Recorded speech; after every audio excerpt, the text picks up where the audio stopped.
महाराष्ट्राच्या राजकारणात सध्या पुन्हा एकदा मोठी हालचाल दिसत आहे।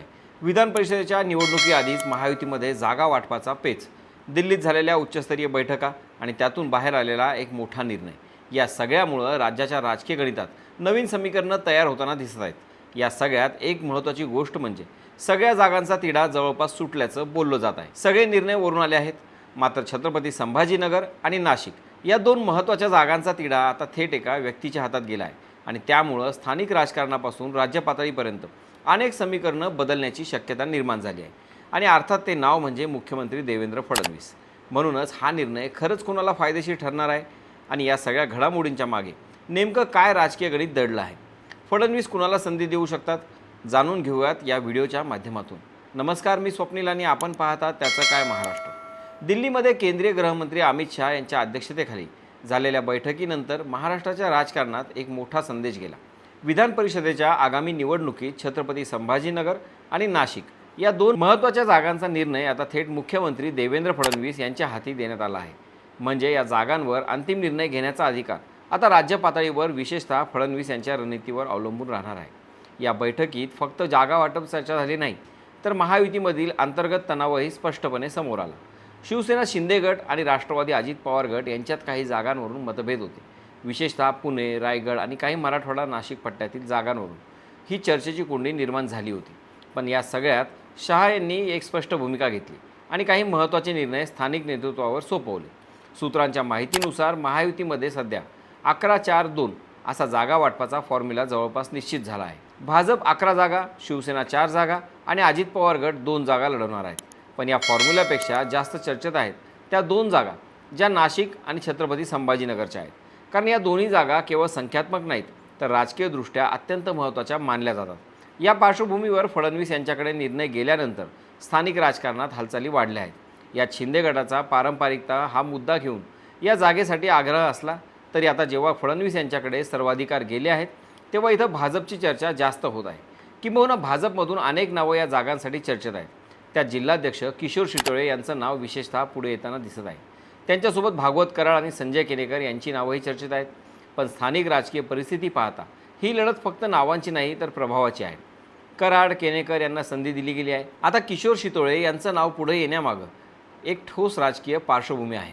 त्यांच्या नेतृत्वाखाली छत्रपती संभाजीनगर महानगरपालिकेत भाजपने मजबूत कामगिरी केली।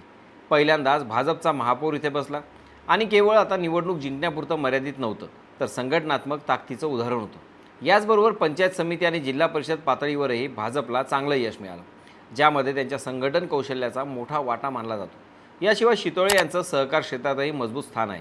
ते देवगिरी बँकेचे संचालक आहेत आणि सहकार क्षेत्रातील त्यांचा प्रभाव हा स्थानिक राजकारणात महत्त्वाचा घटक मानला जातो। त्यांची आणखी एक खास गोष्ट म्हणजे त्यांनी महापालिकेत अनेक अंतर्गत बंडखोर गटांना शांत करून पक्षात एकजूट ठेवण्याचं काम केलं आहे। हे सर्व घटक त्यांना विधान परिषदेच्या शर्यतीत एक मजबूत दावेदार बनवतात। दुसरीकडे या निर्णयामुळे भाजपच्या अंतर्गत राजकारणातही नवीन चर्चांना उधाण आलं आहे। कारण फडणवीस यांच्याकडे निर्णय केल्यामुळे आता स्थानिक इच्छुकांपेक्षा रणनीतीला जास्त महत्त्व दिलं जाण्याची शक्यता आहे। आणि याच ठिकाणी प्रश्न निर्माण होतो की अनुभवी नेते निवडले जातील की संघटनात्मक ताकद आणि स्थानिक प्रभाव असलेले नवीन चेहरे पुढे आणले जातील। या सगळ्यात एक महत्त्वाचा मुद्दा म्हणजे भाजपला या भागात आपली पकड अधिक मजबूत करायची आहे। छत्रपती संभाजीनगर आणि नाशिक हे दोन्ही पट्टे केवळ राजकीय नाहीत, तर सामाजिक आणि सहकार क्षेत्राच्या दृष्टीनेही निर्णायक आहेत। त्यामुळे जर किशोर शितोळे यांच्यासारख्या स्थानिक आणि संघटनात्मक बळ असलेल्या नेत्याला संधी दिली तर भाजपला दीर्घकालीन फायदा होऊ शकतो, असं राजकीय विश्लेषकांचं मत आहे। पण राजकारण इतकं सरळ नसतं, कारण दुसऱ्या बाजूला भागवत कराड आणि संजय केनेकर यांच्यासारखे अनुभवी नेते शर्यतीत आहेत। त्यामुळं अंतिम निर्णय केवळ संघटनात्मक ताकदीवर नाही, तर वरिष्ठ पातळीवरील राजकीय समतोल साधण्यावरही अवलंबून असेल। या सगळ्या घडामोडींमध्ये आणखी एक महत्त्वाचा पैलू म्हणजे महायुतीतील सूक्ष्म संघर्ष। शिवसेना शिंदे गट, अजित पवार गट आणि भाजप यांच्यात जागा वाटपावरून आधीच तणावाचं वातावरण आहे। त्यातच दिल्लीत झालेल्या बैठकीत काही नेते अनुपस्थित राहिल्यानं अंतर्गत नाराजी देखील अधोरेखित झाली आहे। त्यामुळे हा फक्त निवडणुकीचा मुद्दा नाही, तर महायुतीच्या अंतर्गत समन्वयाचाही कस लागणार आहे। देवेंद्र फडणवीस यांनी या बैठकीनंतर केलेलं वक्तव्य देखील महत्त्वाचं ठरतं। कठीण पेपर संपला, आता सोपा पेपर बाकी आहे, असं ते म्हणाले। पण राजकीय वास्तव पाहता हा सोपा पेपर किती सोपा आहे हे लवकर स्पष्ट होणार आहे। कारण नाशिक आणि छत्रपती संभाजीनगरच्या जागांचा निर्णय हा केवळ उमेदवार ठरवण्याचा नाही, तर पुढील राजकीय समीकरणांची दिशा ठरवणार आहे। इथे घेतलेला प्रत्येक निर्णय येणाऱ्या स्थानिक स्वराज्य संस्था निवडणुका, जिल्हा पातळीवरील सत्ता संतुलन आणि पक्षांतर्गत गटबाजीवर थेट परिणाम करू शकतो. एकंदरीतच आता सगळ्यांच्या नजरा फक्त एका गोष्टीवर आहेत. फडणवीस शेवटी कोणाच्या नावावर शिक्कामोर्तब करणार? अनुभवी नेते की संघटनात्मक ताकद? दाखवलेले स्थानिक चेहरे आणि या निर्णयातून महायुतीत नवीन समतोल तयार होणार की आणखी वादाची ठिणगी पडणार?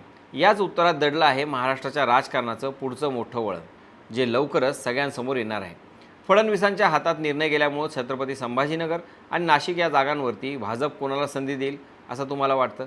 अनुभवी नेते की स्थानिक संघटनात्मक ताकद असलेले चेहरे? कमेंटमध्ये नक्की सांगा. बाकी राजकारणाच्या आखाड्यात आपली नजर कायम असणारच आहे. तेव्हा कुठेही जाऊ नका, पाहत राहा, सबस्क्राईब करा. त्याचं काय महाराष्ट्र.